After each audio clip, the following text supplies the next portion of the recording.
वहीं अगली खबर लखनऊ से है, जहां नवविवाहिता की संदिग्ध मौत हुई है। सोशल मीडिया इन्फ्लुएंसर की संदिग्ध हालत में मौत हो चुकी है। नवविवाहिता का शव फांसी के फंदे से लटकता मिला है। पति सागर राजपूत समेत 6 लोगों पर केस दर्ज हुआ है। दहेज हत्या का आरोप लगा है ससुराल वालों पर।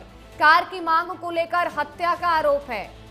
पुलिस ने दर्ज किया है पूरा केस और लगातार अब मामले की जांच जारी है। तो लखनऊ में नवविवाहिता की संदिग्ध मौत ने कई बड़े सवाल खड़े कर दिए हैं। सोशल मीडिया इन्फ्लुएंसर की संदिग्ध हालत में मौत हुई है। फांसी के फंदे से लटकता मिला है युवती का शव। पति समेत 6 लोगों पर केस दर्ज किया गया है। ससुराल वालों पर दहेज और हत्या का आरोप है।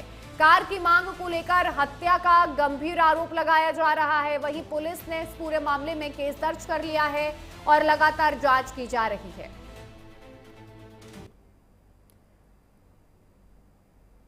तो देखिए, एक और ऐसा मामला सामने आया है जिसने सभी को हैरान कर दिया है। पहले त्रिशा शर्मा केस जिसने काफी सुर्खियां बटोरी हैं, जिसमें कई बड़े सवाल खड़े हुए थे, क्योंकि जिस तरीके से त्रिशा शर्मा की संदिग्ध मौत हुई थी उसको लेकर लोगों ने काफी सवाल खड़े किए थे और लगातार घर वालों की तरफ से ससुराल वालों पर उत्पीड़न के आरोप लगाए जा रहे थे। और ऐसा ही एक केस अब लखनऊ से सामने आया है, जहां पर एक नवविवाहिता की संदिग्ध परिस्थितियों में मौत हो गई है। फांसी के फंदे से लटकता मिला है युवती का शव।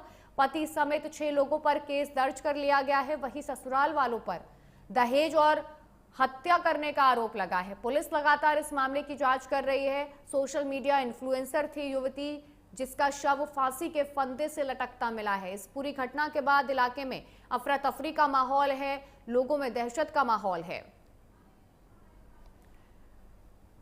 वहीं इस खबर पर ज्यादा जानकारी देने के लिए हमारे संवाददाता अमित मिश्रा लखनऊ से हमारे साथ जुड़े हैं। अमित, जिस तरीके से ये घटना सामने आई है, एक नवविवाहिता का शव फांसी के फंदे से लटकता मिलता है और पति समेत 6 लोगों पर केस दर्ज किया गया है, क्या है पूरी जानकारी, क्या है पूरा मामला?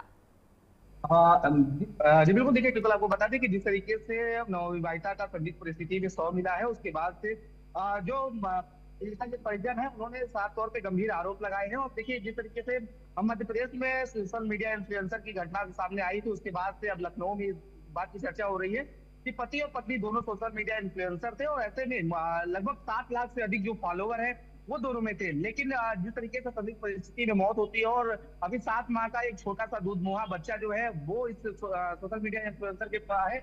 पति सागर जो है वो भी सोशल मीडिया पे काफी पॉपुलर है, लगातार दोनों रील बनाते थे और सोशल मीडिया में तमाम तरह के प्रचार जो है वो क्या करते थे। लेकिन जिस तरीके से संदिग्ध परिस्थिति में मौत हुई है और कहा जा रहा है कि फांसी के फंदे से झूलती हुई नवविवाहिता का शव जो है वो मिला है, जिसके बाद जो मायके पक्ष वालों ने लगभग 6 लोगों के खिलाफ मुकदमा दर्ज कराया है। पति को गिरफ्तार कर लिया गया है। हालांकि अन्य लोगों की गिरफ्तारी के लिए पुलिस टीम जो है वो दबिश देती हुई नजर आ रही है। लेकिन सवाल जो है वो नवविवाहिता की मौत ने कई सवाल खड़े किए हैं कि आखिर में क्या दहेज को लेकर के, जिस तरीके से परिजनों का आरोप है दहेज को लेकर के जो पीड़िता है उसकी मौत हुई है, या किसी तरीके से अन्य दबाव हुआ करते थे। लेकिन जो आरोप लगाए गए हैं, जो तहरीर दी गई है, जिसके आधार पर मुकदमा दर्ज किया गया है, उसमें साफ तौर पर यह कहा गया है कि दहेज को लेकर के एसयूवी कार जो है वो मांगी जा रही थी और उसके साथ ही साथ दहेज जो है वो मांगा जा रहा था।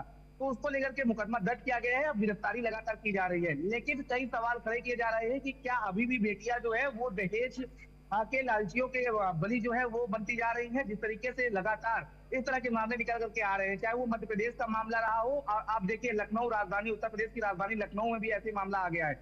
अब देखने वाली बात ये होती है कि त्रिशा शर्मा का केस भी अमित आया था, काफी चर्चा में वो केस रहा था। नोएडा की दीपिका का भी ऐसा केस सामने आया था जिनकी संदिग्ध परिस्थितियों में मौत हुई थी और काफी बड़े गंभीर सवाल खड़े किए गए थे परिवार वालों की तरफ से। लेकिन अब लखनऊ में भी ऐसा केस सामने आया है, तो कई गंभीर सवाल खड़े हो रहे हैं कि क्या अभी भी महिलाओं पर इस तरीके से उत्पीड़न किया जा रहा है, उन लोगों को परेशान किया जा रहा है दहेज को लेकर? आज में तो देखिए सवाल तो खड़े हो रहे हैं क्योंकि जिस तरीके से संदिग्ध परिस्थिति में उसकी मौत हुई है, और सवाल ये भी खड़े हो रहे हैं कि आखिर में जब खुद लोग इतने सक्षम है उसके बाद भी अगर दहेज को लेकर के प्रताड़ना दी जा रही है कि एक बेटी जो है वो अपनी जिंदगी जीवन लीला जो है वो समाप्त कर ले या उसकी जीवन लीला के साथ खिलवाड़ किया जाए, तो आप देखिए कि जाहिर सी बात है सवाल खड़े हो रहे हैं कि इतना 7 लाख जिसके फॉलोवर हों उसके बाद उसको दहेज को लेकर के जो प्रताड़ना है वो दिया जाता हो, और अभी उसका दूध मुहा बच्चा है, समझिए 7 माह का जो बच्चा है वो अभी अपनी माँ को ठीक से पहचानना भी शुरू नहीं किया था और उसकी माँ जो है उसको दुनिया से छोड़ करके चली गई। बिल्कुल तो आप अमित, जिस समझिए कि तरीके सवाल से जो है वो घटना खड़े हो। सामने आई है, हर कोई बेहद हैरान और परेशान है। आप बने रहिए हमारे साथ, हम आपका फिर से रुख करते हैं।